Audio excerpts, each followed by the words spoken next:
দেখছেন রূপান্তর টেলিভিশন। আমাদের অনেকেরই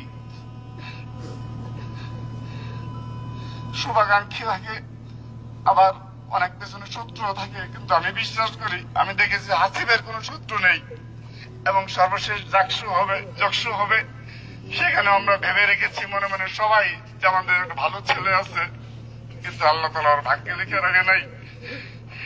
সবার কাছে ক্ষমা চাই, আল্লাহ তাআলা যেন হাসিবকে বেহেশত নসিব করে এবং ওর সুখ শান্ত পরিবারকে মহান রাব্বুল আলামিন ধৈর্য দান করুন।